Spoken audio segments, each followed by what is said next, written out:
So the old dilemma for the working class artist propelled to success still seemed to be with us. Yet during the 80s, the question of your background began to be eroded by the insistence of new cultures which seemed to exist outside class.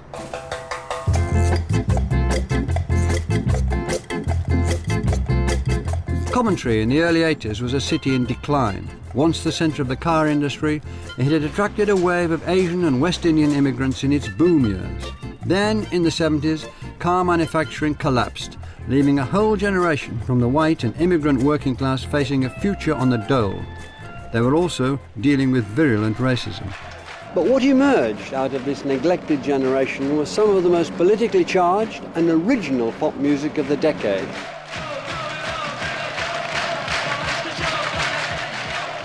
The original creative force behind Coventry band The Specials was in fact the middle-class son of a dean, Jerry Dammers. But its musical blend of British punk and Jamaican ska reflected the rest of the band from Coventry's white working class and first-generation West Indians. The result was the two-tone sound, the first significant musical blending of the two cultures and an adjunct to the late 70s rock against racism movement.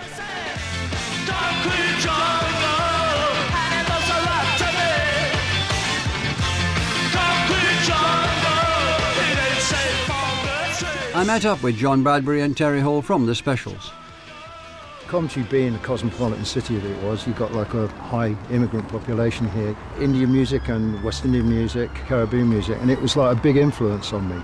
We're all at a really good age with the explosion of punk, and I think pretty much nearly all the bands saw the Sex Pistols and the Clash playing in Coventry.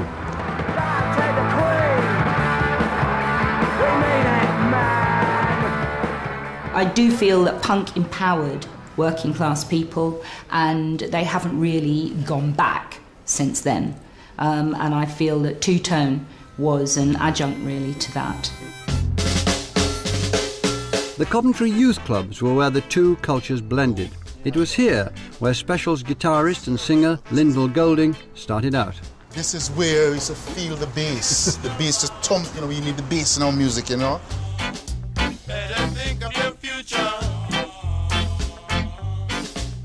Do you think there's songs that you did and the group did, do you think they're songs that helped people to behave better to each other? Over the years, I've met so many people. I don't know how many bands that I saw there where people come and say, you know something, that song changed my life. It said something to me. To me, that was the most unique. It was unique to get that clash of two different cultures working together, you know? It was such a good thing. It really was a good thing. For the black people in Coventry, but I also think it was a very good thing for the white people as well, because you know there was a lot of youngsters, as you would perhaps realize, who didn't necessarily share, you know, some of the nonsense that was going on at that time, which was totally unnecessary. And you know, I think it has actually made Coventry change a bit, to be honest with you. You're talking about the racism of the time. Yeah, that's right, yeah. I think what they had in common, they actually showed people that black and white can actually work together, not just in a factory, not just in the hospital, but on in a bigger picture where they're exposed to the world, they're exposed to news camera. So music has been an agent of social change here? Absolutely, absolutely. So culture has changed the class system in a way? In a way, that's right, yeah, in a way. Do you still feel yourself, as it were, as working class artists? Or do you feel that the fact of your success has changed you? No doubt I do. Just feel like it's the work ethic that's burned into me at a very early age, from a very early age. When I'm sipping macchiato in Islington, I like to think it's a working class thing, but it doesn't feel that way. It really doesn't. No. And I'm forever trying to answer my son who said, well, are we working class, Dad? And I don't know, but it's still there. It's still there. Yeah. But, you know, at 50, living in Islington, sipping macchiatos, I really don't know. I really don't know. Two-tone was a vital cultural fusion of working class and immigrant culture, but as often happens in pop, it was usurped by a new pop culture,